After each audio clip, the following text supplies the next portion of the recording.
dan selanjutnya sebagaimana telah kami sampaikan bahwa insya Allah pada pagi hari ini kita akan diisi oleh guru kita Profesor Dr. Ahsin Sakho menyampaikan pesan-pesan dan nasihat untuk kita semuanya. Namun sebelumnya kepada Bapak dan Ibu yang harus segera meninggalkan forum ini, mari bersama-sama kita hantarkan dengan doa terbaik kita. Semoga Bapak dan Ibu yang meninggalkan forum ini Allah lindungi, Allah jaga, Allah jauhkan dari musibah, dan semoga apa-apa yang Bapak Ibu kerjakan dapat berhasil dengan baik dalam lindungan, petunjuk, dan ridho Allah Subhanahu wa Ta'ala. Dan kepada Bapak Ibu lainnya, mari bersama-sama kita secara seksama mengikuti tausiah yang akan disampaikan oleh guru kita Profesor Ahsin Sakho, dan alhamdulillah beliau telah hadir bersama-sama kita pada pagi hari ini. Dan mohon izin atas nama Bapak Ibu saya menyapa beliau. Assalamualaikum warahmatullahi wabarakatuh. Ustadz, tolong di-unmute Ustadz. Ya, baik. Assalamualaikum warahmatullahi wabarakatuh Ustadz. Waalaikumsalam warahmatullahi wabarakatuh. Alhamdulillah Ustadz, bisakah di kameranya dinaikkan sedikit agar wajah Ustadz kelihatan utuh? Ya, ya cukup Ustadz. Ya, Masya Allah. Alhamdulillah Ustadz, terima kasih sekali Ustadz telah hadir kembali setelah kemarin menghantarkan doa ya dalam acara Tadarus yang kita laksanakan kemarin pada hari pertama ya. Alhamdulillah Masya Allah dihadiri lebih daripada 400 orang kemarin Ustadz, dan mudah-mudahan Allah tambahkan gairah dan semangat bagi kita semuanya untuk membaca Al-Quran. Dan baiklah Ustadz, pada pagi hari ini boleh jadi Ustadz tadi telah masuk lebih awal mungkin, di mana kita membaca 3 ayat, yaitu ayat ke-116 sampai dengan ayat ke-118 dari surah At-Taubah. Dan selanjutnya kami persilakan Ustadz untuk menyampaikan tausiahnya, dan pada saatnya nanti kami mohon juga diberikan kesempatan kepada para peserta untuk dapat menyampaikan pertanyaan-pertanyaannya. Silakan Ustadz. Baik, Assalamualaikum warahmatullahi wabarakatuh. Waalaikumsalam warahmatullahi wabarakatuh. Alhamdulillah, wassalatu wassalamu ala Rasulillah Sayyidina Muhammad bin Abdullah wa ala alihi wa sahbihi wa barakatuh. Pada yang sama-sama kita muliakan, Bapak Dr. Kiai Hasan Tayyib, segenap pemirsa, para bapak dan para ibu sekalian, pada kesempatan kali ini saya akan membincangkan tentang ibadah yang zahirah dan ibadah yang batinah. Ada ibadah yang berupa lahiriah, ada ibadah yang berupa batiniah. Apa yang dimaksud dengan ibadah yang zahirah dan ibadah yang batinah? Ibadah yang zahirah adalah satu amal peribadatan yang dilakukan secara lahiriah, seperti yang dilakukan oleh anggota badan kita. Seperti misalnya orang melaksanakan sholat. Ibadah yang zahirah dari sholat itu adalah ketika seorang melaksanakan sholat dengan gerakan-gerakan tubuhnya. Dimulai dari takbiratul ihram dengan mengangkat kedua tangannya, seraya membaca Allahu Akbar, kemudian dilanjutkan dengan membaca Fatihah, membaca ma tayassara minal Qur'an, kemudian ruku, i'tidal, tuma'ninah, sujud, i'tidal, tuma'ninah,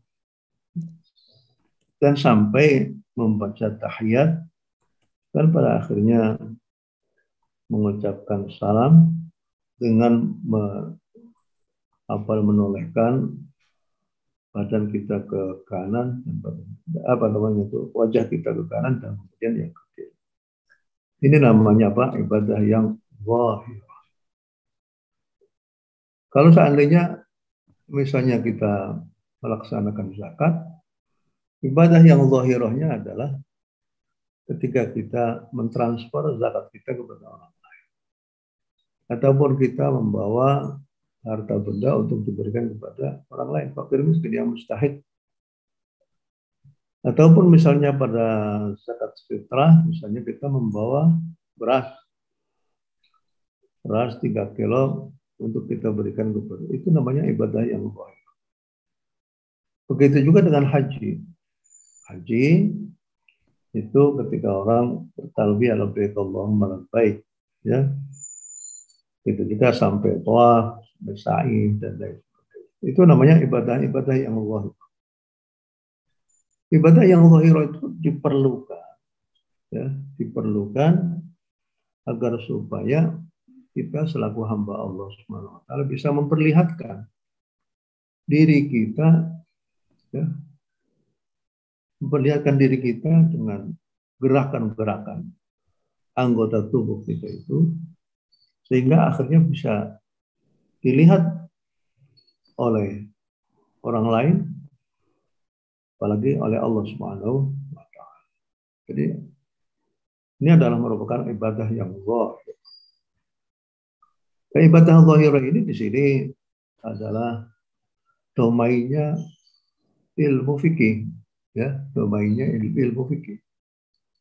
Karena ilmu fikih itu membahas tentang bagaimana tata cara kita beribadah, mana yang rukun, mana yang sunnah, mana yang wajib, mana yang tidak boleh, ya, makruh dan lain sebagainya. Itu terkena oleh 5 hukum.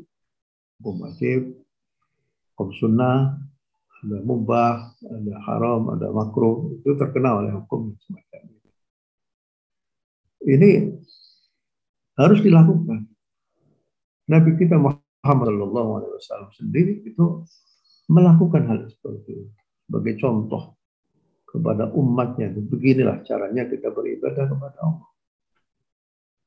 Bahkan Nabi sampai kalau ibadah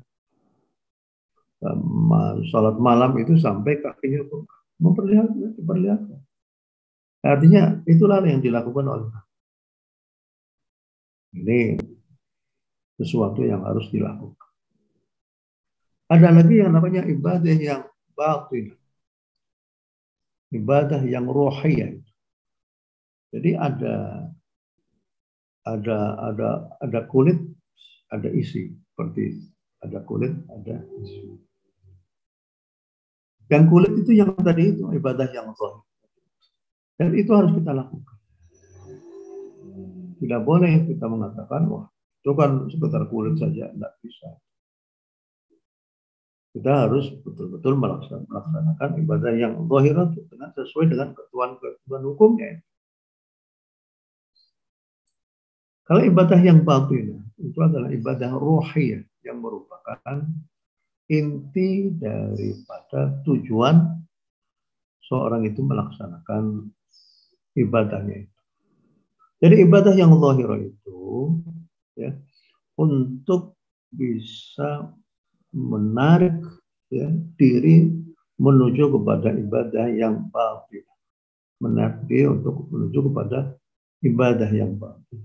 Jadi seperti orang membaca Fatihah itu agar supaya hati kita itu juga mentadaburi apa yang kita baca. Itu kalau seandainya kita mampu. Kalau tidak mampu, ya cukuplah bahwa kita itu berada di hadapan Allah Subhanahu wa taala. Kita merasakan diri kita itu dalam keadaan beribadah kepada Allah Subhanahu wa taala. Begitu juga kalau seandainya orang itu melaksanakan saum. Saum itu ibadah yang kalau kita menahan diri dari makan itu dan mana-mana yang membatalkan puasa, itulah ibadah yang zahir. Tapi ada lagi yang namanya ibadah yang batin, manakala orang itu betul-betul menjaga diri semua perilaku kita itu. Jangan sampai kita pada waktu kita saum itu hati kita masih tetap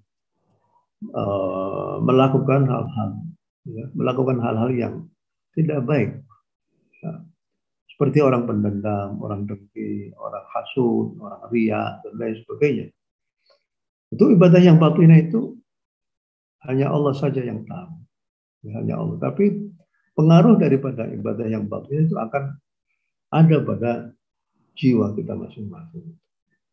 Kalau seandainya orang itu melaksanakan sholat, zakat, puasa, haji, itu dilaksanakan dengan ketakwaan, dengan penuh keikhlasan kepada Allah SWT, itu akan terpancar dalam wajahnya ini, dan akan bisa mempengaruhi kepada dirinya sendiri. Jadi nafsunya itu bisa dikendalikan. Bukan kita dikendalikan oleh nafsu, tapi kitalah yang bisa mengendalikan nafsu syahwat kita. Nah, itu kalau seandainya orang itu telah bisa membersamakan antara ibadah yang zahirah dan mana ibadah yang batin.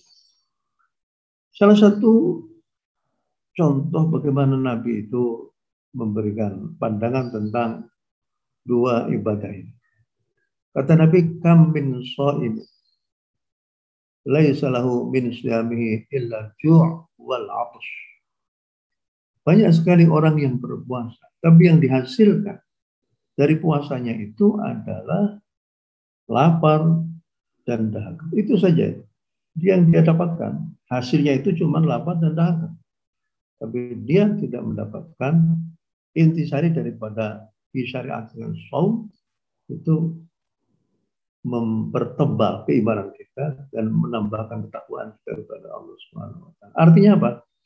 Banyak orang yang shaum, tapi shaum itu sama sekali tidak berpengaruh apapun pada dirinya sendiri. Dia masih tetap melaksanakan maksiat, masih tetap ini dan lain sebagainya. Itu artinya dia hanya memperlihatkan kepada orang saja, bukan kepada Allah Subhanahu wa taala. Begitu juga dengan orang yang sholat malam, kam min qa'imin laisa lahu min qiyamihi illa as-sahr illa at-ta'ab was-sahr. Banyak sekali orang yang melaksanakan sholat malam, tapi yang dihasilkan dari sholatnya itu adalah dia tidak tidur semalam, kemudian dia mendapatkan kepenatan itu saja. Karena yang dia arahkan, yang dia fokuskan itu adalah ibadah yang lahiriah saja. Maka dia yang capek itu adalah anggota badan yang bersifat lahiriah. Tapi kalau seandainya orang itu melaksanakan shaum, itu namanya imanan wahtisaban. Imanan wahtisaban. Imanan artinya kita beriman betul bahwa ini adalah merupakan cara Allah membawa kita untuk menjadi seorang yang mempunyai jiwa takwa kepada Allah Subhanahu wa taala. Wahtisaban, hisab itu artinya hitungan. Ihtisaban, mencari pahala yang bisa dihitung oleh Allah Subhanahu wa taala. Kita hanya mencari pahala saja dari Allah Subhanahu wa taala. Imannya, kita beriman kepada Allah. Allah lah yang memberlakukan kewajiban puasa ini kepada kita sekalian dalam rangka untuk memperbaiki, membawa kita menjadi kebaikan pada diri kita sendiri. Kemudian kita hanya minta pahala dari Allah Subhanahu wa taala, maka orang itu akhirnya bisa diampuni dosanya dari Allah Subhanahu wa taala. Oleh karena itu, pernah pada satu saat Malaikat Jibril itu menuntun kepada banyak sekali orang yang rugi sekali orang yang menemukan bulan Ramadan, dia berpuasa pada bulan Ramadan, tapi keluar dari bulan Ramadan dosanya sama sekali tidak ada yang diampuni oleh Allah Subhanahu. Itu rugi sekali.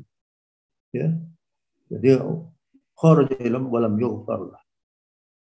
Sangat rugi sekali bagi orang yang menemukan bulan Ramadan, tapi dia tidak menggunakan Ramadan sebagai salah satu cara Allah untuk bisa menghapuskan dosa-dosa seseorang.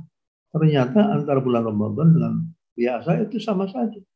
Dia masih tetap melaksanakan maksiat dan sebagainya, sehingga akhirnya begitu kita keluar dari bulan Ramadan, akhirnya kita tidak diampuni dosa Allah Subhanahu. Padahal Nabi itu sudah mengatakan Ramadan ila Ramadan kafaratun lima bainahuma, as-salawatul khams kafaratun lima bainahuma, al-umratu ila al-umrati kafaratun lima bainahuma, majtunibatil kabair. Orang menemukan bulan Ramadan pada tahun lalu, kemudian pada tahun ini menemukan bulan Ramadan lagi, dan kita bisa melaksanakan puasa pada bulan Ramadan dengan sebaik-baiknya, baik-baiknya berpuasa, maka Allah akan menghapuskan dosa-dosa di antara dua Ramadan.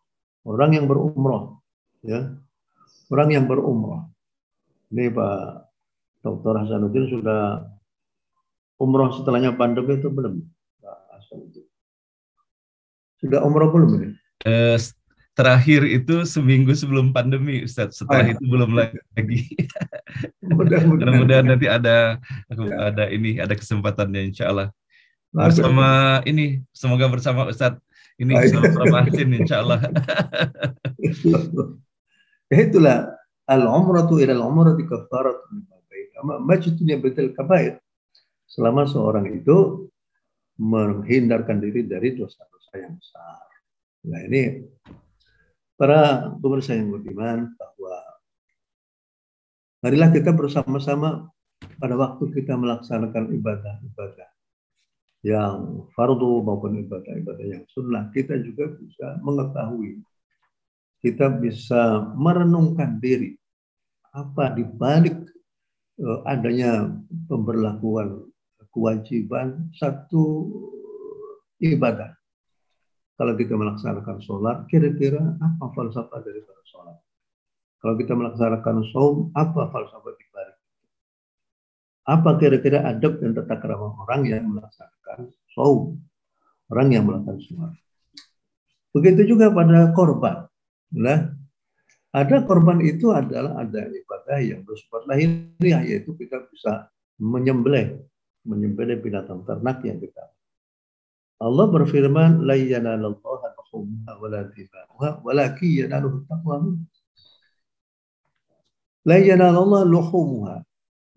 Yang sampai kepada Allah itu bukan dagingnya, wala dima'uha, atau darah yang dipercikkan dari hewan yang disembelih, itu tidak sampai kepada Allah. Yang sampai kepada Allah itu adalah takwa. Artinya apa? Hendaknya orang yang berkorban itu juga itu jangan sampai berkorban dari segi lahiriahnya semata, tapi hendaklah juga dia itu berkorban dengan penuh keikhlasan. Ini adalah merupakan millat abina Ibrahim. Allah menyuruh kita untuk berkorban agar supaya bisa berbagi dengan orang lain. Berkorban adalah bentuk tasyakur kita kepada Allah Subhanahu wa taala yang telah memberikan kepada kita rezeki sehingga kita ingin berbagi, berempati, bersimpati kepada orang lain, ya. Jadi dengan demikian secara garis besar bahwa hendaklah kita itu pada waktu melaksanakan satu ibadah-ibadah jangan tertumpu pada gerakan-gerakan lahiriah semata, tapi juga kita harus membersamakan antara ibadah yang lahiriah dengan ibadah yang batinah. Pada waktu kita bersujud, kita betul-betul menyerahkan diri kepada Allah Subhanahu wa taala. Dengan penuh kita menyerahkan diri kepada Allah Subhanahu wa taala. Pada waktu kita takbiratul ihram, kita membesarkan nama Allah Subhanahu wa taala dengan sepenuh hati, oleh karena itu dua telapak tangan kita acungkan, kita angkat, yang kita menghadap kepada Allah dengan semua jiwa dan raganya. Oleh karena itu maka dengan cara yang semacam inilah kita akan bisa merasakan kenikmatan, bisa menikmati beribadah kepada Allah Subhanahu wa taala, dan khususnya bagi kita yang sudah sepuh, bahwa mungkin beberapa tahun yang akan datang kita sudah tidak lagi bisa mengikuti NBO ini. Tapi mudah-mudahan Pak Hasanuddin, Pak Dr. Hasanuddin itu bisa terus mengawal NBO ini.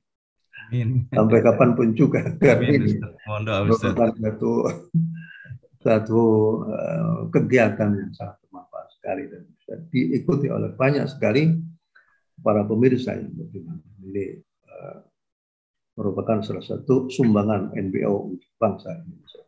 Saya kira itu saja. Assalamualaikum warahmatullahi wabarakatuh. Waalaikumsalam warahmatullahi wabarakatuh. Masya Allah Ustadz, terima kasih sekali atas pencerahan yang disampaikan pada pagi hari ini. Semoga dari nasihat Ustadz tadi itu, terutama mengenai amalan-amalan yang bisa terlihat yang kita lakukan dengan ritual maupun kita meningkatkan kualitas amal ibadah kita agar kita benar-benar bisa mendapatkan ruh daripada apa yang kita laksanakan ini, Ustadz. Semoga Allah berikan keberkahan untuk memahami dan juga melaksanakannya. Dan sebelum kita melanjutkan, Ustadz, ini ada surprise, Ustadz. Pada pagi hari ini dalam forum ini ternyata ada dua sahabat Ustadz ya, dua nama, yaitu yang pertama Profesor Safwan Hadi dan dan bersama Profesor Heri Haryono. Ternyata iya, saya juga. Mas Sofwan itu pujangga, Pak.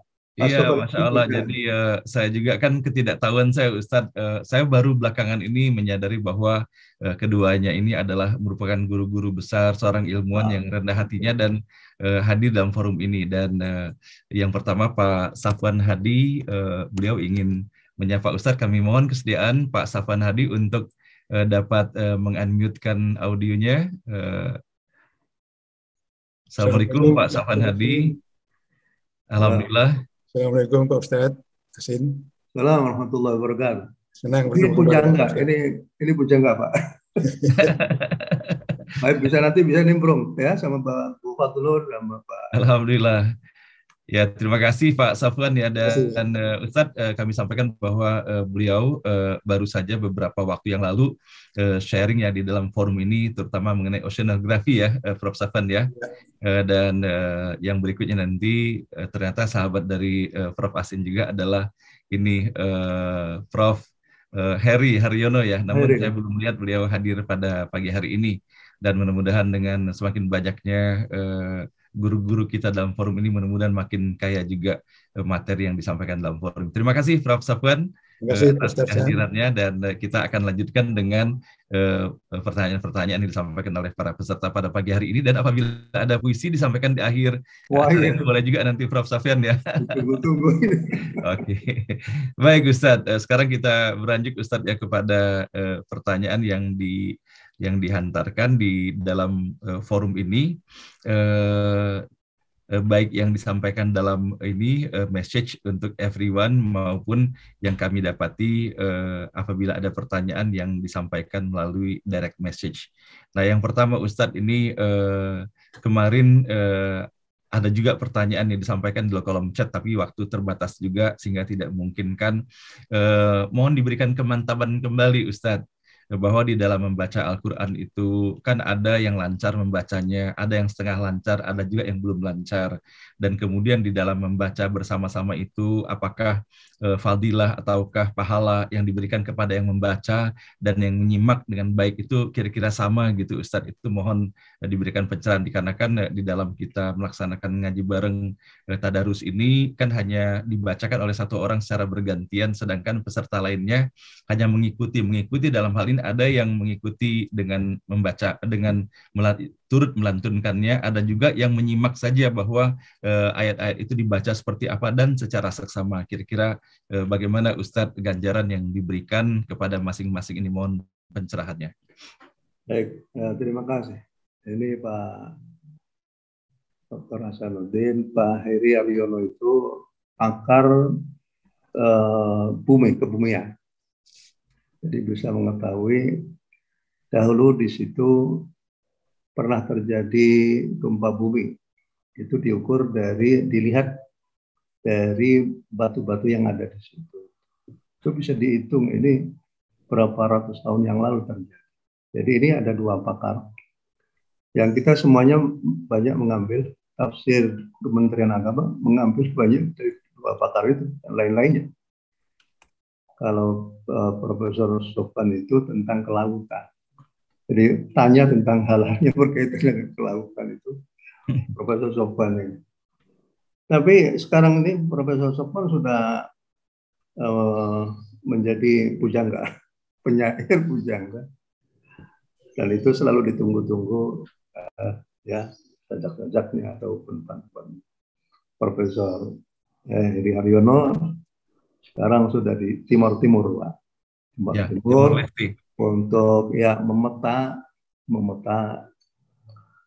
tentang Timur. Bagaimana nanti Timur ke depan itu Ini yang menggawangi atau mengawal pemetaan ini adalah Profesor Heri Aryono.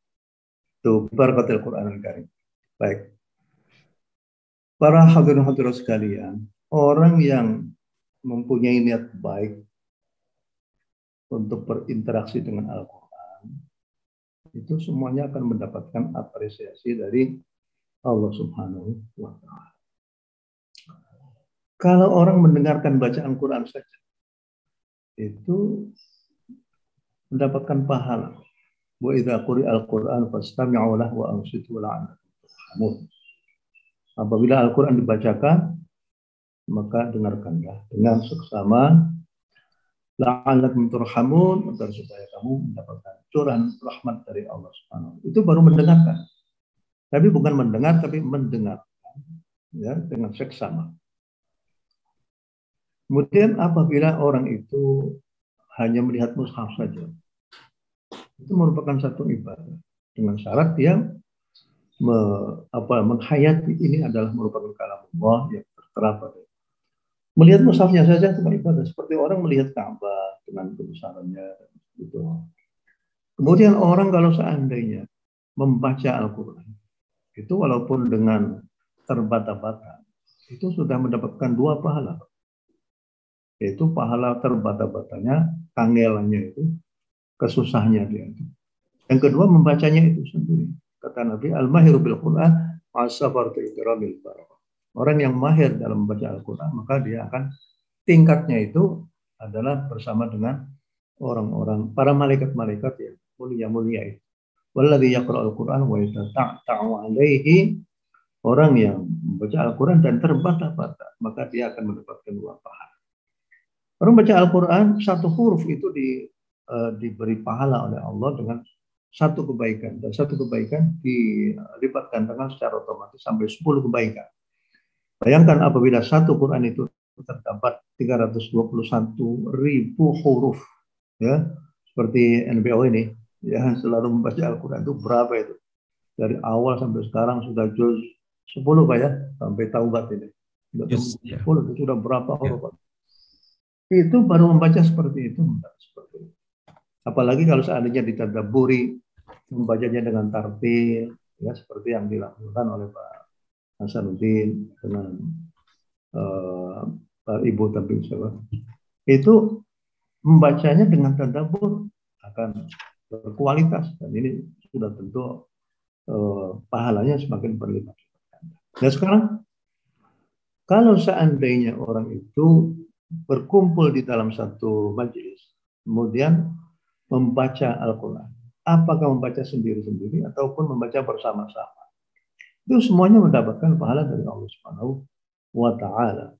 Jadi karena kata Nabi, majtama qaumun fi baitin min buyutillah yatluna kitaballah wa yatadarasunahu fima bainahum illa nazalat 'alaihim as-sakinah wa ghashiyatuhum ar-rahmah wa hafathum al-malaikah wa dzakarahum Allah fi man 'indah. Tidak satu kaum berkumpul di dalam satu majelis, apakah di masjid, apakah di rumah, kemudian mereka itu membaca Al-Quran. Membaca Al-Quran sendiri-sendiri atau bersama-sama, atau mengkaji Al-Quran Al-Karim, kecuali mereka itu mendapatkan ketenangan. Illa nazalat 'alaihimus sakinah. Ketenangan akan menemui mereka. Wa ghashiyatuhumur rahmah, rahmat Allah akan menyelimuti mereka. Para malaikat itu nimbrung bersama dengan mereka, dan Allah akan mencatat mereka itu menjadi orang-orang hamba-hamba Allah yang bersama, yang berada di singgasana Allah Subhanahu wa Ta'ala. Jadi apapun, orang yang hanya ingin mendengarkan saja karena masih belum bisa, ya sudah mendapatkan bagian daripada Allah. Beriman kepada Al-Quran itu saja, itu sudah. Ataupun misalnya orang itu membenahi misalnya rak-rak buku, kemudian dia itu dia menaruh Al-Quran itu di tingkat yang paling tinggi sendiri. Misalnya buku-buku biasa di bawah, kemudian buku hadis, buku tafsir, kemudian mushaf itu di atas sendiri dengan niat untuk menghormati kalam Allah Subhanahu wa Ta'ala. Itu saja mendapatkan apresiasi dari Allah Subhanahu wa Ta'ala. Ataupun misalnya ada sobekan-sobekan Al-Quran, kemudian tercecer di jalan, ataupun di masjid tercecer, kemudian kita mengambil serpihan-serpihan Al-Quran itu, kemudian kita taruh di tempat yang itu adalah mendapatkan pahala dari Allah Subhanahu wa taala. Ada seorang perempuan hitam pada masa Nabi itu tiap hari itu pekerjaannya adalah mengambilin sampah-sampah yang bertebaran di Masjid Nabawi. Kemudian pada waktu satu saat perempuan itu meninggal. Kemudian Nabi mengajak kepada para sahabatnya untuk datang ke pemakamannya dan Nabi sholat di sana untuk menghargai orang yang hanya orangnya perempuan hitam tidak dikenal, tapi dia betul-betul merawat masjidnya Nabi dengan mengambil apa namanya itu bekas-bekas ataupun sampah-sampah yang ada sekitarnya. Pokoknya semua pada ya'mal mithqala dzarratin khairan yarah. Siapa orangnya yang bisa beramal walaupun hanya satu dzarrah. Dzarrah itu artinya kotoran yang bisa kita lihat di sela-sela kalau ada cahaya matahari itu kemudian kita lihat ada kotoran kecil-kecil ya. Berapa? Walaupun itu sebesar itu, pada ya'mal mithqala dzarratin khairan yarah, wa may ya'mal mithqala dzarratin syarran yarah. Jadi dengan demikian semua hal yang berkaitan dengan qiyatan bernuansa Al-Quran Karim, maka tentu Allah akan memberikan ganjaran. Ya, demikian. Oke, baik. Terima kasih Ustadz. Berikutnya Ustadz, saya beranjak dari pertanyaan yang disampaikan oleh Bapak Hasto Ono. Nah, sebagaimana kita ketahui Ustadz bahwa secara keilmuan bahwa banyak sekali persyaratan yang diperlukan oleh seseorang untuk bisa menafsirkan Al-Quran, Ustadz. Nah, sehingga bagaimana dengan kita sebagai orang awam, Ustadz, bahwa kita katakanlah tidak memiliki latar belakang ya untuk mempelajari ilmu-ilmu nahwu, sharh, balaghah dan sebagainya. Namun kita ingin mentadaburi Al-Quran, yaitu dengan kita memilih referensi-referensi terbaik, yaitu tafsir-tafsir Al-Quran, dan kemudian kita mempelajari daripada tafsir Al-Quran itu sendiri. Apakah hal ini juga mendapatkan pahala di dalam mentadaburi Al-Quran melalui tafsir-tafsir Al-Quran yang sudah disusun oleh para ulama itu, Ustadz? Ya, baik. Jadi di sini ada penafsir, ada pembaca tafsir. Ya. Kalau pembaca tafsir ya seperti tadi. Kita membaca tafsir ini, membaca tafsir ini, membaca tafsir ini. Apa yang telah digali oleh mufassir ini kemudian dituangkan dalam satu bentuk tulisan, yaitu berupa kitab tafsir, kemudian kita baca. Maka itu namanya pembaca kitab tafsir. Ada lagi yang namanya mufassir. Mufassir itu artinya orang yang bergelut dengan langsung memahami kalamullah dengan peralatan-peralatan keilmuan yang dimilikinya. Kemudian dia berenang sendirian.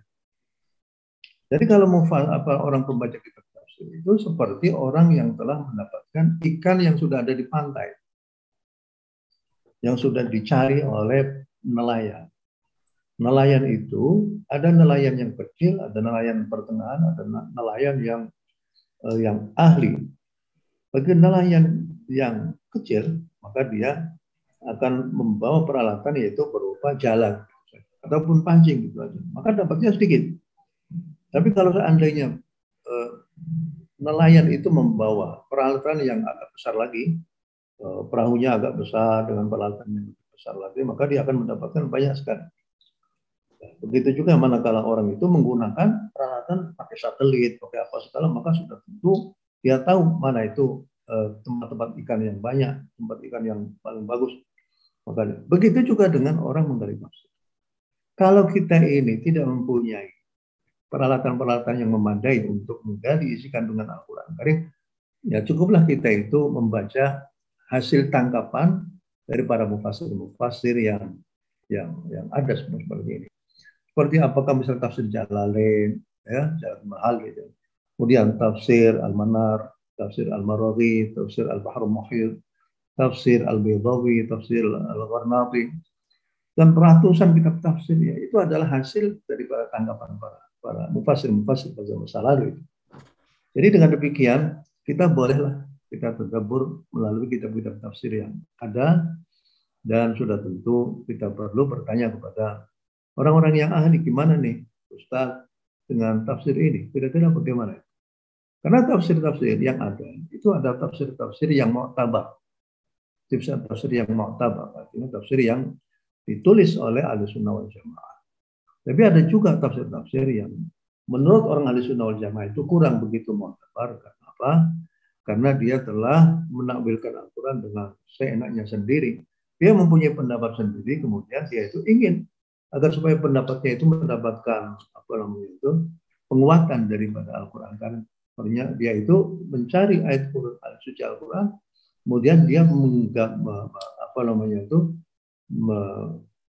menggabungkan antara pendapatnya dia sendiri dengan Al-Quran. Padahal ayat suci Al-Quran tidak mengarah kepada pendapat dia sendiri.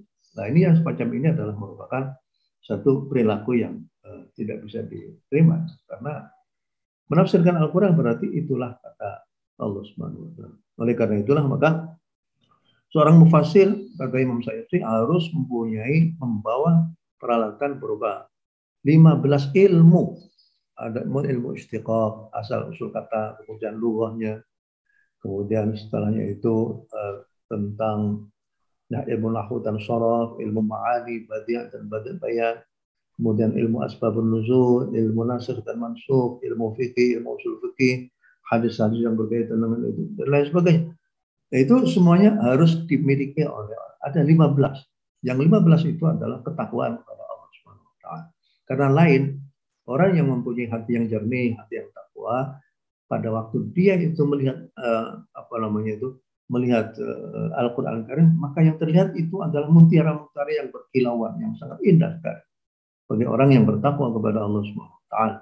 Tapi bagi orang yang tidak bertakwa, ya, maka ya bisa jadi tergantung daripada hatinya. Kalau hatinya ikhlas mencari kebenaran, maka dia jadi bisa menjadi orang yang akan membenarkan Al-Quran bahwa ini adalah kalam Allah Subhanahu wa Ta'ala, dan bisa jadi akhirnya dia masuk Islam seperti Maurice Bucaille dan lain sebagainya, orang Perancis yang karena meneliti tentang fenomena ilmu pengetahuan, sains dan teknologi, akhirnya beliau masuk Islam dan lain sebagainya. Ya, demikian, Pak. Baik, terima kasih Ustadz. Berikutnya Ustadz, ini berawal dari pertanyaan yang disampaikan oleh Ibu Dina Samsiar, Ustadz, mengenai etika di dalam menyiapkan diri, di dalam membaca Al-Quran, ataupun menghadiri majelis-majelis Al-Quran. Nah, beliau menyampaikan hal ini apakah beda dari sisi pahala, ataupun boleh jadi ada hikmah lainnya dengan antara mereka yang betul-betul menyiapkan diri, termasuk di dalam hal berwudu, di dalam menyiapkan diri membaca Al-Quran, dengan mereka yang tidak berwudu ataupun tidak menyiapkan diri sebaik-baiknya secara khusus untuk membaca Al-Quran itu. Apakah ada pahala ataupun perbedaan dalam impact dan implikasinya di dalam kehidupan kita sehari-hari terhadap perolehan yang kita dapati dalam kegiatan membaca Al-Quran itu, Ustaz? Ya, baik. Etika itu penting. Etika kepada orang, etika kepada Allah Subhanahu wa Ta'ala. Jadi kata Allah Subhanahu wa Ta'ala, ya bani Adam khudhu zinatakum 'inda kulli masjid. Wahai bani Adam, khudhu zinatakum. Kalau khudhu zinatakum artinya ambillah perhiasan. 'Inda kulli masjidin, ketika seorang itu berangkat menuju ke masjid untuk melaksanakan sholat. Jadi jangan asal-asalan, ya. Secara lahiriah, secara hukum fikih, orang asal-asalan, orang misalnya ya dari bengkel masih dalam keadaan kotor, kemudian dia wudu, ya. Secara fikih itu sah, sudah sah. Tapi masa orang itu berhadapan dengan Allah Subhanahu wa Ta'ala, berjumpa dengan Allah dengan pakaian yang kumal, bukan pada waktu dia kondangan kemana dia pakaian najis dan lain sebagainya, maka ini. Jadi secara fikih dia sah, tapi akan lebih bagus lagi dia itu memperlihatkan dirinya sebagai orang yang akan sholat, orang yang akan datang ke satu pengajian dengan niat untuk menghargai, bahwa yang akan kita datangi adalah pengajian Al-Quran. Maka kita bersih dulu melalui wudu, ya. Kemudian pakaiannya yang rapi, yang bersih, suci dan lain sebagainya, sudah tentu akan berbeda. Niatul mukmin khairun min amali. Niatnya orang mukmin itu lebih bagus, kadang-kadang lebih bagus daripada amalnya itu sendiri. Ya, jadi etika itu penting. Ya, etika itu penting. Ya, demikian Pak.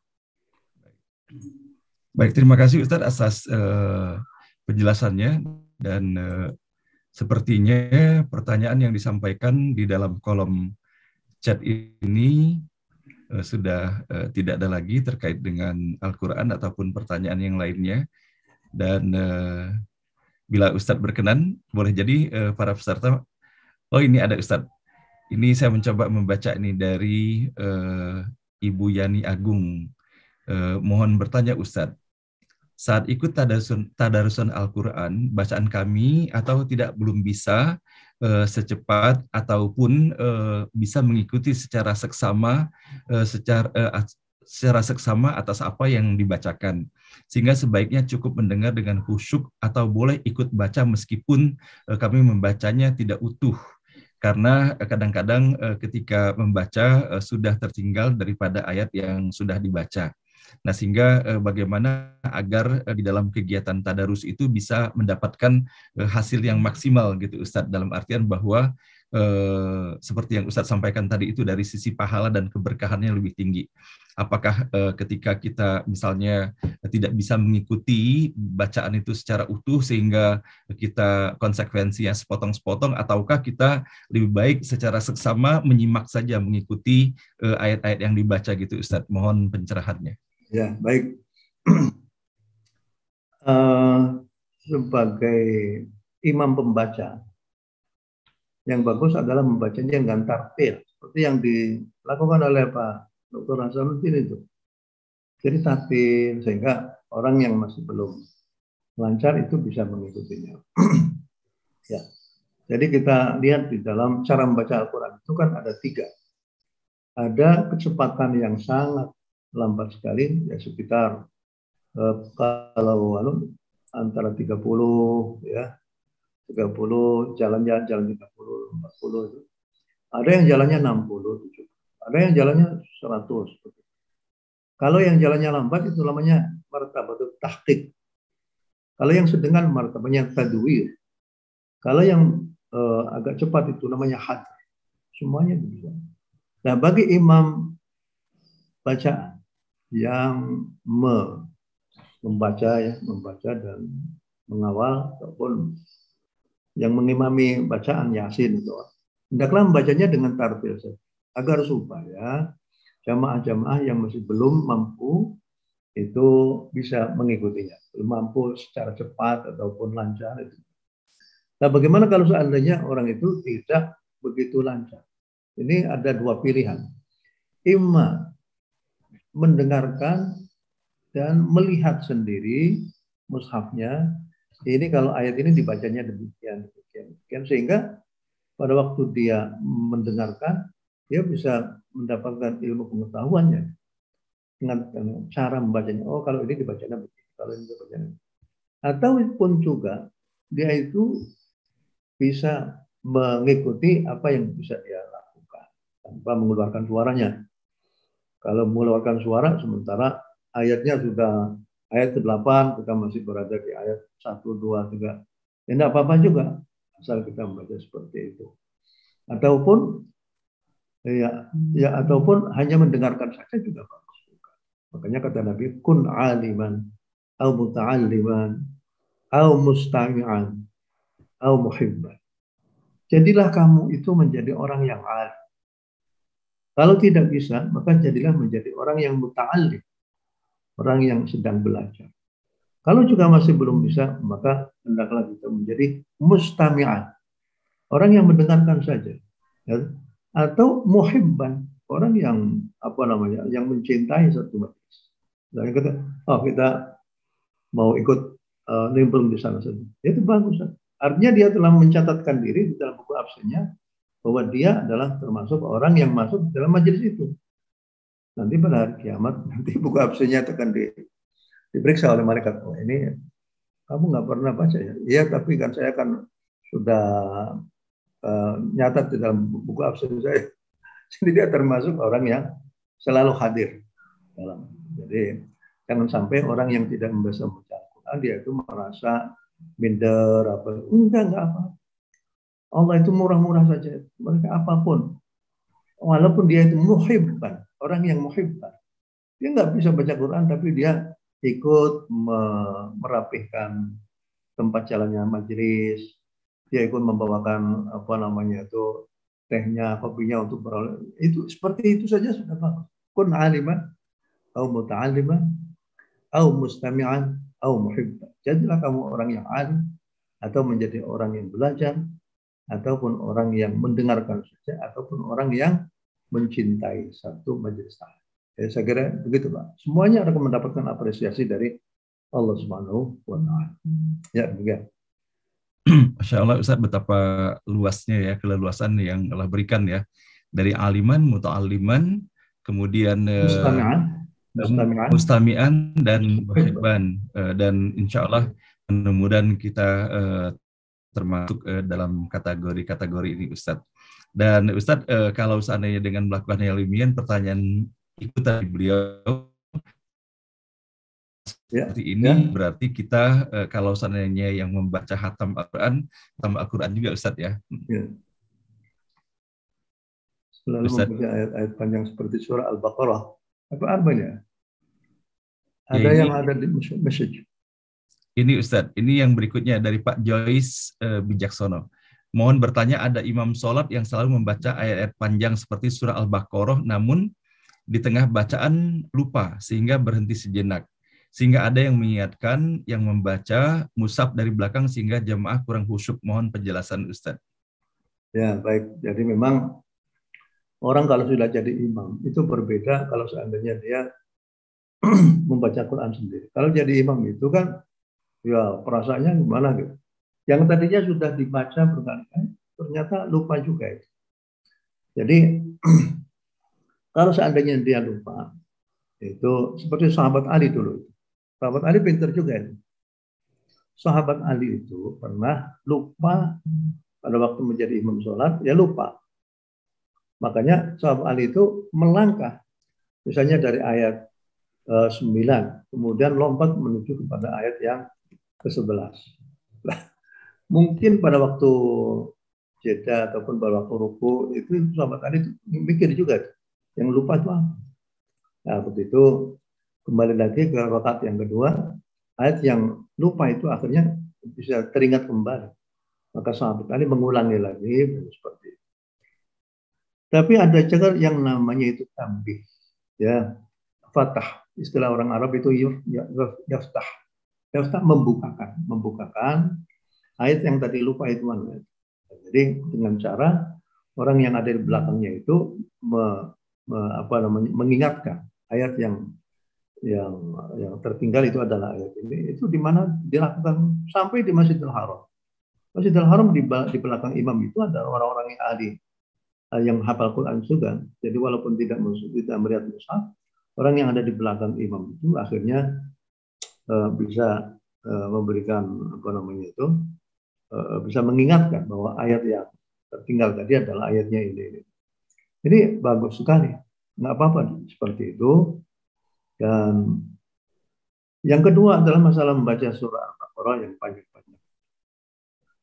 Bagi orang yang menjadi imam, kalau imam taraweh dan orang sudah tahu bahwa imam taraweh pada masjid itu menggunakan mushaf Al-Quran, menggunakan Al-Quran Al-Karim, maka dia harus tahu bahwa di masjid itu memang bacaannya bacaan yang panjang, ya, bacaan yang panjang. Jadi sudah kesepakatan bersama. Kalau seandainya mau ikut ya bagus, kalau tidak ikut juga ya berarti harus mencari masjid-masjid yang. Nah, jadi di Jakarta itu sudah banyak ya masjid-masjid yang khataman Al-Quran selama bulan Ramadan. Satu hari itu 1 juz, satu hari satu juz. Sampai hari ke-27 itu hari yang terakhir khatam Al-Quran Al-Karim. Kalau memang seperti itu ya. Tapi kalau seandainya pada imam pada sholat wajib, maka hendaklah kita itu kalau sholat maghrib yang pendek-pendek sajalah. Al-Haqqu bertakatsur wal 'ashri. Sholat isya agak panjang sedikit. Misalnya membaca was-sama'i wat thariq wa ma adraka bit thariq. Kalau sholat subuh agak panjang lagi juga bagus juga ya. Tapi jangan sampai terlalu panjang. Jangan sampai terlalu panjang. Dahulu seperti itu, Mu'adz itu Jabal itu pernah ditegur oleh Nabi, ya Mu'adz, afatan anta ya Mu'adz, afatan anta ya Mu'adz. Kamu bikin gaduh saja Mu'adz. Kenapa? Ini soalnya ada yang lapor kepada Nabi, ini Mu'adz itu membaca subuh, membaca waktu Isya, orang sudah mulai ngantuk, yang dibaca surat-surat yang panjang-panjang. Kata Nabi, kalau kamu kalau melaksanakan sholat wajib, maka jadilah surat-surat yang pendek-pendek saja. Karena itu tidak akan produktif, kontraproduktif kalau seandainya seperti itu. Betul bahwa membaca Al-Quran pada waktu sholat itu lebih utama daripada membaca Al-Quran di lain sholat. Tapi kita harus tahu imam makmum yang ada di belakangnya itu. Jadi Nabi kalau menjadi imam, kemudian mendengarkan ada anak kecil itu menangis, maka Nabi mempercepat. Jangan sampai orang melaksanakan kewajiban keagamaan, tapi akhirnya ada gerundel gitu ya. Jadi seperti itu ya, nggak bagus juga ya. Jadi oleh karena itu, sebagai imam harus tahu tentang kondisi dan situasi makmumnya. Jangan sampai membaca surah Al-Baqarah itu yang paling 286 ya. Ayatnya jumlah 286. Wah itu ya panjang sekali. Oleh karena itu menjadi imam harus mempunyai ilmu-ilmu yang dibutuhkan untuk menjadi imam itu apa? Di antaranya adalah etika, di antaranya adalah dia mempunyai keahlian dalam bidang agama yang berkaitan dengan sholat dan jamaah. Fiqhul sholat, fiqhul jamaah itu harus dilakukan. Jadi imam ya harus menjadi orang yang dituakan, yang hafal Quran yang bagus, atau bacaan Qurannya juga bagus ya, walaupun tidak hafal Quran, dia mengerti tentang rukun, tata krama orang sholat dan lain sebagainya. Artinya fiqh sholat itu dia harus betul-betul menguasai seperti itu. Ya demikian Pak. Baik, terima kasih Ustadz atas pencerahan yang disampaikan pada pagi hari ini. Mudah-mudahan Bapak dan Ibu yang menyampaikan pertanyaannya kepada Ibu Yani Agung dan Pak Jois dan kita semuanya dapat memahami atas apa yang telah disampaikan. Dan baiklah Ustadz, berikut ini kita akan memberikan selingan tetap dalam materi tapi dalam bentuk yang berbeda. Ada dua orang yang akan kita minta pada pagi hari ini membacakan puisinya, Ibu Fadlun dan Profesor Safwan Hadi. Dan sebelumnya kepada Ibu Fadlun kami persilakan. Ya, betul. Tolong di-unmute Bu Fadlun. Masya Allah, Alhamdulillah, Syahrul Mubarak Ustadz, Masya Allah. Pak An, terima kasih banyak. Ini kayaknya kalau saya sama Pak Safwan Hadi, aduh saya malu ini mesti baca apa ya. Tapi nggak apa-apa lah ya Pak Hasan, mudah-mudahan yang saya tulis biasalah hanya ya kenapa Pak punya kekhasannya itu. Ya ini kan apa namanya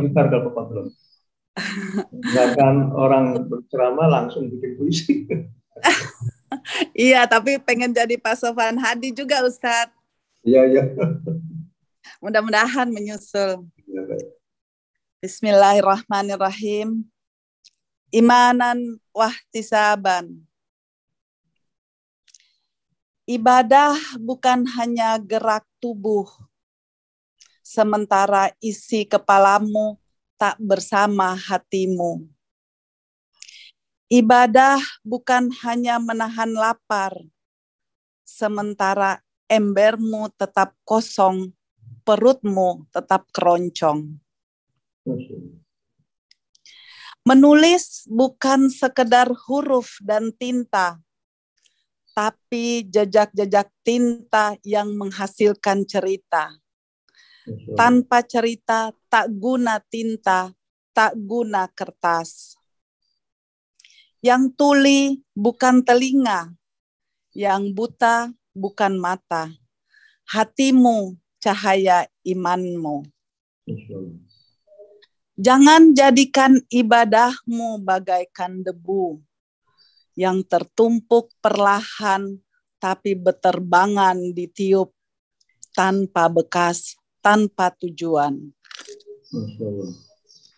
Sementara dirimu tahu kemana tujuan langkahmu mengimani dan meyakini kepada Allah semata.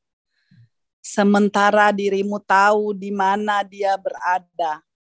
Dia hanya ada di hati orang-orang mukmin yang beribadah dengan gerak dan hatinya. Demikian, wassalamualaikum warahmatullahi wabarakatuh. Masya Allah. Ya, aplaus. Udah Bu Fadlun. Terima kasih Pak Hasan. Ya, terima kasih. Mungkin dari Ustadz ada dikomentari dulu yang disampaikan oleh Bu Fadlun dalam summary ya, dalam bentuk puisi hari ini. Silakan Ustadz. Pokoknya Bu Fadlun itu bisa meringkas, bisa mensyarahi, dan bisa menampilkan sajak-sajaknya, puisi-puisinya dalam keadaan segar bugar.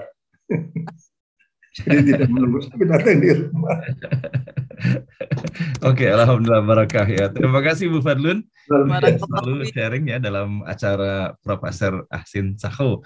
Dan baiklah, berikut ini kita akan memberikan kesempatan kepada Pak Safwan Hadi untuk menyampaikan puisi bermaknanya untuk kita semuanya. Kepada Pak Safwan kami persilakan. Ya, Assalamualaikum warahmatullahi wabarakatuh. Waalaikumsalam warahmatullahi wabarakatuh. Silakan, Prof. Saya senang mendengar puisi dari Bu Fadlun. Saya akan menambahkan sedikit dari apa yang disampaikan Bu Fadlun dalam nyanyian burung. Ini satu kehormatan bagi saya bisa membacakan puisi ini depan Ustadz Ahsin, sahabat dan guru saya, yang sama-sama menulis buku tafsir ilmi yang dicetak oleh Kemenang, bersama-sama dengan Profesor Heri Haryono dan teman-teman yang lain. Jadi saya melihat kondisi masyarakat kita sekarang itu terbelah, ya. Ujaran kebencian itu setiap hari kita lihat di medsos. Saya bertanya-tanya kenapa seperti ini masyarakat yang religius tapi terbelah. Maka saya terinspirasi untuk menulis puisi berjudul Nyanyian Burung. Izinkan saya menyampaikan ini pada Bapak dan Ibu semua yang saya cintai. Nyanyian burung. Nyanyian burung-burung di pagi hari redakan kegelisahan hatiku. Pagi ini sesungguhnya aku sama gembira seperti mereka. Tetapi seperti pagi-pagi sebelumnya, aku bangun merasa cemas dan takut. Awan hitam kebencian begitu pekat meliputi cakrawala negeri ini. Tiada hari berlalu tanpa ucapan saling mencela dan membenci. Oh murai, katakan padaku, apakah cahaya cinta telah sina di negeriku tercinta? Wahai kawan, hatimu terlalu gundah gulana melihat kondisi negeri tercinta. Tutuplah kedua matamu, lihatlah dengan mata batinmu, mata kekasih yang maha melihat. Lihatlah cinta bersinar indah di dalam kalbu setiap insan, namun tertutup debu ego penuh nafsu. Ego adalah penghalang antara manusia dan Tuhan, penghalang antara manusia dan manusia. Egomu adalah citra dirimu, konsep dirimu yang kau anggap sebagai dirimu. Namun itu hanya ilusi, bukan dirimu yang sejati. Kau menganggap tubuhmu, pikiran, dan perasaanmu adalah dirimu. Konsep dirimu, egomu, kau bentuk mengacu pada tubuh, pikiran, dan perasaanmu. Ketahuilah kawan, tubuh, pikiran, dan perasaanmu hanyalah jubah. Dia terus berubah, tidak permanen, menjadi rusuh, usang, dan punah. Carilah pemakainya, bukan jubahnya. Sesuatu yang permanen, yakni dirimu yang sejati. Bukan jubah meski jelek atau indah memesona. Kau bukan seonggok daging, tulang, darah, pikiran, perasaan yang selalu berubah. Suka, benci, takut, berani, kikir, murah hati, tamak, dermawan, sedih, bahagia. Oh kawan, selama ini kau terlalu terpana oleh bentuk kau telah kehilangan hakikat dirimu yang sejati. Ego, diri personalmu, yang fitrahnya selalu menilai bangga akan diri sendiri, merendahkan orang lain, membenci, angkuh, iri, tamak, kikir, sedih, dan takut, adalah sumber kekacauan dan bencana di muka bumi ini. Pernahkah kau bertanya siapa dirimu sebenarnya, kawan? Coba temukan sesuatu yang permanen pada dirimu, di dalam dirimu. Buang semua yang bukan dirimu, yang tidak permanen, yang selalu berubah, yang sifatnya sementara. Seperti halnya Nabi Ibrahim alaihissalam ketika mencari Tuhan. Jangan terima dan katakan sesuatu yang berubah sebagai dirimu. Oh kawan, taman bunga aku akan pergi. Ikutkah kau? Maukah kau melakukan perjalanan panjang ke dalam dirimu, dalam kalbumu, untuk temukan dirimu yang sejati? Sekian. Assalamualaikum warahmatullahi wabarakatuh. Waalaikumsalam warahmatullahi wabarakatuh. Masya Allah. Ini Ustadz, silakan Ustadz mengomentari. Ya. Saya melihat benang merahnya. Ini yang namanya sastrawan Islami. Fadlun, Pak Profesor Sofwan adalah penggerak sastra Islam. Artinya sastranya itu penuh dengan nilai-nilai keislaman. Ini ya yang perlu kita gairahkan di perguruan tinggi, terutama perguruan tinggi yang Islam, UIN dan lain sebagainya. Dan ini bisa masuk di dalam deretannya Taufik Ismail nih, Pak Sofwan. Ada satu sancak ataupun puisi tentang sepotong roti. Ya, Pak Sofwan. Ya. Ya. Pernah ya? Pernah, Pak. Sepotong roti. Croissant. Ada dulu yang sepotong roti, tapi yang baru croissant. Iya. Itu menarik sekali itu. Jadi bagaimana Profesor Sofwan mengajak para pendengar itu untuk menerawang kemana-mana asal daripada roti itu bagaimana. Jadi seperti di dalam surah Al-Waqiah, antum anzaltumu minal muzni am nahnu munzilun. Para itu menaruh di turun antum asyad dan lain sebagainya, itu merambah ke dunia apa namanya itu spiritual, dunia spiritual. Nah, inilah yang apa namanya itu mengalun tapi bermakna, ya, mengalun dengan diam, apa namanya, perlahan-lahan tapi penuh energi spiritual.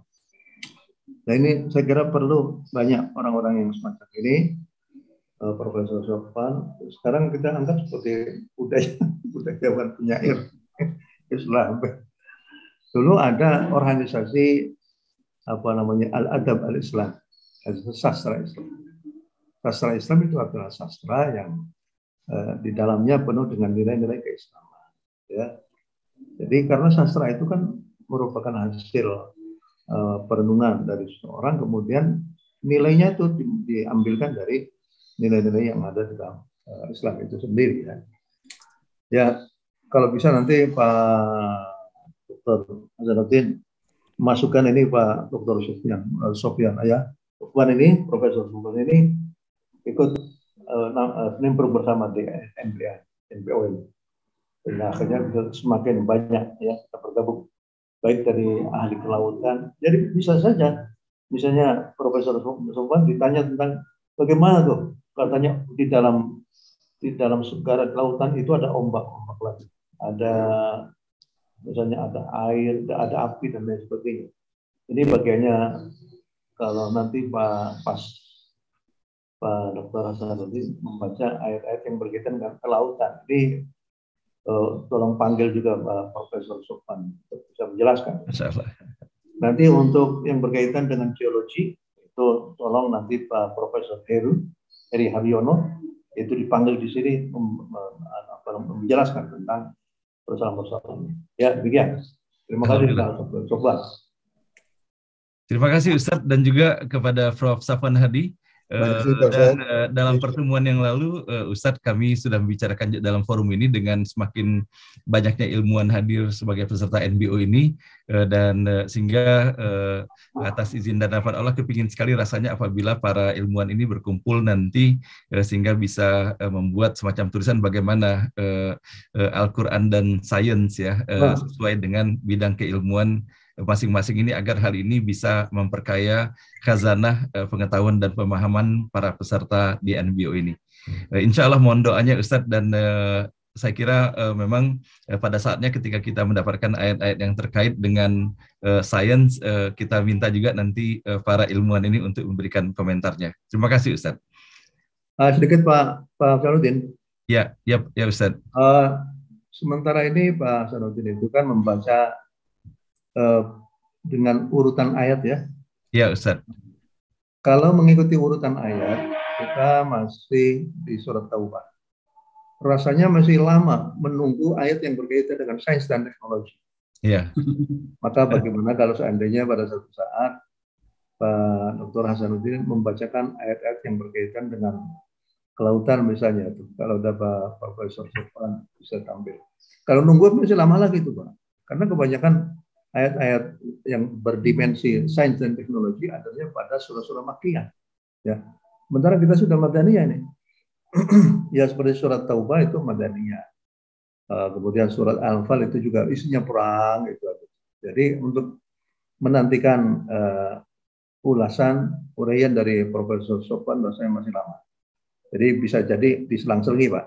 Ya sekitar salam aja, usul aja ini. Insya Allah Ustadz, yang terbaik akan kita laksanakan nanti Ustadz. Nah baiklah Bapak dan Ibu yang dirahmati Allah, pada pagi hari ini sesungguhnya sahabat Ustadz juga, dan beliau adalah merupakan tim juga dalam penyusunan tafsir Al-Quran yang dari Kementerian Agama, di mana Profesor Asin Sako sebagai ketuanya. Pak Heri Haryono, beliau kirim WA ke saya, beliau sudah hadir sesungguhnya di dalam forum ini. Cuman saya tidak tahu, ini saya ketik nama beliau. Oh sudah ada. Tadi saya ketik. Tadi oke. Pak Heri Haryono, mohon di-unmute audionya, Prof. Heri Haryono. Dan beliau dari Dili. Assalamualaikum warahmatullahi wabarakatuh. Silakan Prof. Heri. Ini habis sholat subuh di Masjid An-Nur. Habis sholat subuh di Masjid An-Nur. Jadi saya masih di Dili Pak Kiai. Iya. Sore ini kami mau taraweh di 32 km ke arah timur, ke arah barat, menuju 32 km ke kota Likisha. Diajak Ustadz Hulaili, kerabatnya Pak Aksin, kerabat Pak Aksin. Ya kerabat juga ya. Saya. Kok sore? Profesor Heri, kok sore sih? Kita di sini pagi. Nanti sore. Nanti sore kami jam 5 gitu sudah berangkat ke Likisha, 32 km. Karena ya umat Islam di sini kan tidak banyak, jadi ustadz-ustadz itu bergerak menuju ke masjid-masjid yang ada belum ada memberi tausiah di sana, Pak Kiai. Alhamdulillah. Ya, Bapak. Alhamdulillah. Tadi malam saya ketemu beliau. Iya. Ya. Begitu ya. Pak Ustadz Hasanuddin. Alhamdulillah. Juga disambungkan, diberitahu tadi sempat lihat ada pesan dari Pak Hasanuddin. Saya kira lagi tulisan gitu ya. Ya, baik. Baik. Terima kasih Prof. Heri, dan saya kira Bapak dan Ibu kita tinggal mengatur jadwal ya, Prof. Heri untuk sharing di dalam forum beranda ini, apakah sharingnya dari Dili ataukah setelah kembali ke Jakarta. Mudah-mudahan Allah pilihkan waktu yang terbaik ya untuk beliau dan untuk kita semuanya. Baik Bapak Ibu sekalian yang dirahmati Allah, betapa indahnya silaturahim, kita bisa melihat bagaimana silaturahim yang terbangun antara Prof. Asin Sako dengan Prof. Heri dan Prof. Safwan Hadi, dan bagaimana benang merah dari ketiganya ini ditambah lagi dengan Bu Fadun bisa menghadirkan mutiara-mutiara indah yang dihadirkan melalui kata-kata yang sangat indah dan sangat syarat makna. Mudah-mudahan masuk lagi Pak. Halo? Ya Ustaz. Jadi begini, pada waktu tim revisi tafsir Kementerian Agama kita ini kekosongan orang ahli dalam bidang sains dan teknologi. Makanya kita gimana caranya menafsirkan? Kalau membaca buku-buku tentang sains dan teknologi, ya istilah-istilahnya kita nggak bisa paham. Akhirnya Kementerian Agama itu kerjasama dengan LIPI, dan di situ akhirnya muncul para ahli-ahli dalam berbagai macam bidang. Dalam bidang geologi, dalam bidang kelautan, dalam bidang antariksa, dalam bidang macam-macam, luar biasa gitu ya. Akhirnya mereka itulah yang mengisi lembaran-lembaran yang berkaitan dengan ayat-ayat ilmiah. Jadi di antaranya adalah Profesor Heri Haryono. Orangnya smiling profesor. Kalau dulu Pak Harto smiling general, Profesor Heri dan lain-lainnya. Alhamdulillah saya mendapatkan banyak sekali manfaat bersama dengan mereka para bapak. Saya ingin agar supaya sebelum mereka itu semakin sepuh, saya ingin agar supaya tafsir ilmi itu bisa dilanjutkan pada periode berikutnya. Tapi nggak tahu, terserah kepada Pak Mukhlis Hanafi. Ya, demikian Pak. Alhamdulillah. Baik, terima kasih Prof. Heri, terima kasih Prof. Asin atas sharing dan juga silaturahim yang dihantarkan kepada kita semua pada pagi hari ini. Dan baiklah Bapak dan Ibu, kita akan mengundang berikut ini Profesor Suharyadi, Rektor Universitas Indian Nusantara, untuk menyampaikan sambutan kepada Prof. Suharyadi. Kami persilakan. Tolong di-unmute, Prof. Terima kasih Pak Ustadz Hasanuddin, Prof. Aksin Sako yang kita hormati bersama. Bapak Ibu sekalian, masih 355 yang bertahan mendengarkan tausiah luar biasa dari Prof. Aksin Sako ya. Alhamdulillah kita semua mengisi puasa Ramadan kita dengan hal-hal yang positif ya. Sejak hari pertama kemarin kita sudah menyelesaikan pembacaan juz pertama, nanti dilanjutkan juz kedua dan seterusnya insya Allah sampai selesai 30 juz di bulan suci Ramadan ini. Amin. Ditambah Ramadan Cako ini luar biasa nih meluangkan waktunya nih. Dari kemarin sudah menjelang buka puasa ya, setelah membaca 1 juz ayat Al-Quran, beliau masih memberikan jawaban atas pertanyaan dari para sahabat ya, dan luar biasa sekali. Sehingga berbahagialah kita semua karena betul-betul mengisi hari-hari pelaksanaan ibadah puasa kita dengan hal yang positif dan baik sekali. Apalagi ini tadi menyentuh sekali ya yang bersama dengan Prof. Aksin Sako. Ya kita mungkin semuanya sudah tahu ya bahwa ibadah itu ada fisik, ada batin, dan dua-dua harus ada keseimbangan. Tapi dengan penjelasan Prof. Aksin Sako tadi, kita menjadi semuanya saya yakin introspeksi diri. Apakah selama menjalankan ibadah selama ini kita hanya fisiknya saja, tapi batinnya tidak ikut serta, atau masih setengah-setengah, atau sudah sepenuhnya seperti disampaikan Prof. Aksin Sako? Ya, tentu tingkatannya masing-masing ya, beda-beda antara satu dan lainnya. Hanya kita mungkin bisa merasakan dan pasti ya hanya Allah yang tahu. Tetapi dalam suasana puasa begini, apa yang disampaikan Prof. Aksin Sako ini masuk betul ke lubuk hati kita yang paling dalam ya. Sehingga terlihat juga dari puisi yang disusun oleh Bu Madrun yang merupakan intisari dari apa yang disampaikan Prof. Aksin Sako. Tepat sekali dan bagus sekali ya. Puisi dadakan tapi keren. Jadi betul-betul fresh from the oven ya, dari kalau roti itu apalagi kalau dikaitkan dengan sepotong roti dan croissantnya Prof. Sofwan itu cocok, mantap itu. Nah, kalau puisi Prof. Sofwan memang ini puisi pujangga atau sastrawan atau penyair tulen ya. Kalau Bu Fadrun nanti bertahap pasti bisa menjadi kayak Prof. Sofwan ya. Tetapi ini yang kehebatannya adalah gini, karena Prof. Sofwan terlihat menulis puisinya itu dengan penuh pendalaman, berdasarkan kajian yang luar biasa, dan sekaligus ditulisnya dengan perenungan yang dalam. Bu Fadrun singkat, cepat menyimpulkan jadi puisi yang indah, dan isinya mencakup seluruh hal yang disampaikan oleh Prof. Hasin Cakko tadi. Ini luar biasa. Ada sambal dadakan, Pak. Sambal dadakan itu enak. Sambal dadakan itu enak.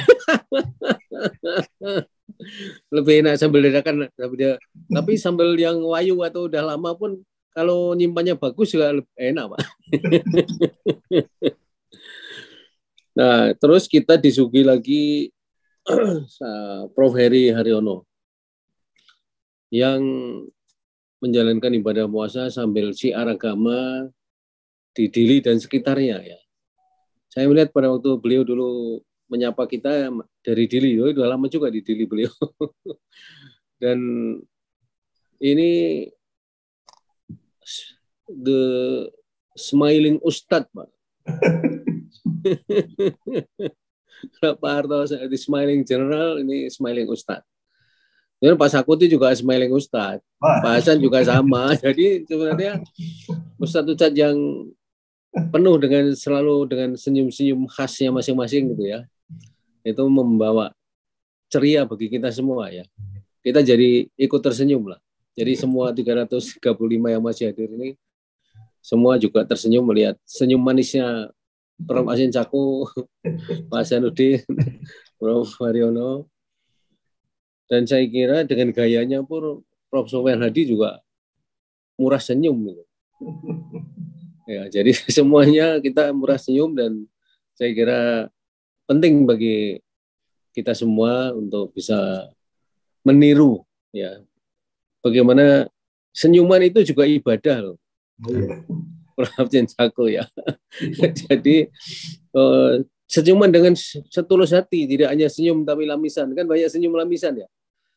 Tapi yang di sini ini kan senyumannya penuh dengan ketulusan hati. Ini yang paling penting saya kira. Harus kita punyai semua. Saya kira luar biasa Pak Hasanuddin. Kita isi puasa Ramadan kita dengan hal-hal yang tentu semuanya positif dan membawa kita bisa mengikuti jejak-jejak para ulama yang luar biasa ini untuk lebih memantapkan diri di dalam ikut syiar agama Islam melalui caranya kita masing-masing, dan sekarang ini melalui NBO saya kira sudah hal yang sangat tepat. Tanggal 11 nanti kita ulang tahun Pak Hasin Cakko, dan sedang dirancang oleh panitia acara-acaranya. Tentu karena bulan puasa ya tidak bisa bermegah-megah, tetapi yang penting memberi makna lebih luas kepada masyarakat. Terima kasih Pak Hasin Cakko, Pak Hasanuddin, Bu Fadrun, Pak Sofyan Hadi, Pak Heri Haryono, dan Bapak Ibu sekalian yang masih bertahan sampai saat ini. Sampai berjumpa lagi hari Rabu yang akan datang. Assalamualaikum warahmatullahi wabarakatuh. Waalaikumsalam warahmatullahi wabarakatuh. Terima kasih Prof. Suryadi atas sambutan dan ulasannya menghimpun segala sesuatu interaksi yang terjadi di dalam forum ini. Semoga Prof. Suryadi diberikan sehat walafiat selalu dalam limpahan rahmat, barakah, dan ridha Allah Subhanahu wa Ta'ala. Dan semoga demikian juga Undira semakin jaya dalam ridha Allah. Dan baiklah Bapak dan Ibu, kita sampai pada penghujung acara kita pada pagi hari ini, dan bersama-sama kita memahkotai pertemuan kita pada hari ini dengan sama-sama kita mendengarkan doa yang akan dipimpin dan disampaikan langsung oleh guru kita Profesor Dr. Hasin Cakko. Kepada beliau kami persilakan. Bismillahirrahmanirrahim. Alhamdulillahirabbil alamin. Hamdan yuwafi ni'amahu wa yukafi mazidah. ya Rabbana lakal hamd wa lakal syukru kama yanbaghi li jalali ya hayyu ya qayyum ya hayyu ya qayyum ya hayyu ya qayyum bi rahmatika nastaghith wa aslih lana sya'nana kullahu wa la takilna ila anfusina tarfata 'ain. Ya Allah, ya Tuhan kami semua di sini adalah hamba-hamba-Mu yang tengah melaksanakan ibadah shaum selama bulan. Ya Allah, berikanlah kami kekuatan, kesabaran dalam melaksanakan ibadah yang penuh dengan nilai-nilai yang sangat berharga dalam kehidupan kami. Ya Allah, ya Tuhan kami, banyak di antara kami sekarang sudah mulai menua, sudah banyak beruban, dan pada akhirnya kami juga akan menghadap kehadiran ya Allah. Ya Allah, berikan kami kekuatan agar supaya kami bisa terus istiqomah dalam beribadah kepada-Mu. Senang membaca kitab suci, senang untuk beribadah, senang untuk berdoa, agar supaya kami bisa membawa oleh-oleh itu berupa bekal amal soleh dalam rangka menghadap nanti. Ya Allah, ya Tuhan kami, jangan biarkan kami berjalan sendiri. Janganlah kami berjalan sendiri, tapi berikanlah pertolongan dari-Mu supaya kami bisa terus berjalan pada jalan yang benar, jalan yang Engkau sukai. Ya Allah, ya Tuhan kami, berikanlah kami taufik dan inayah agar supaya kami bisa terus bersyukur kepada-Mu dengan sebaik-baik dan bersyukur. Berikanlah kami kekuatan agar supaya kami bisa terus beribadah kepada-Mu dengan sebaik-baik ibadah. Berikanlah kekuatan kepada kami agar supaya kami bisa terus mengingat kepada-Mu dengan sebanyak-banyaknya. Rabbana atina fid dunya hasanah wa fil akhirati hasanah wa qina adzabannar. Sallallahu alaihi wasallam. Assalamualaikum. Amin ya rabbal alamin. Masya Allah, terima kasih Ustadz atas doa dan tausiah yang telah dihantarkan pada hari ini. Semoga Ustadz pun sehat walafiat selalu dalam limpahan rahmat, barakah dan ridha Allah Subhanahu wa taala, dan terus diberikan kemudahan untuk memberikan pencerahan kepada kami semuanya dalam forum ngaji bareng online ini. Nah, baiklah Bapak dan Ibu, Prof. Suryadi, Prof. Safwan Hadi, Ibu Fadlun, kemudian Prof. Heri, serta Bapak dan Ibu semuanya para peserta ngaji bareng online pada pagi hari ini. Dengan demikian berakhirlah acara kita pada pagi hari ini. Insya Allah kita akan berjumpa kembali nanti sore pada jam 4:30, 16.30 untuk melanjutkan pembacaan ayat suci Al-Quran secara bersama-sama dengan meneruskan pada juz 2 dengan link yang sama dengan link yang kita siapkan kemarin, dan insya Allah link itu adalah merupakan link yang sama kita gunakan selama 1 bulan penuh di bulan Ramadan ini. Demikian, mohon maaf lahir dan batin, wabillahi taufiq wal hidayah, wassalamualaikum warahmatullahi wabarakatuh.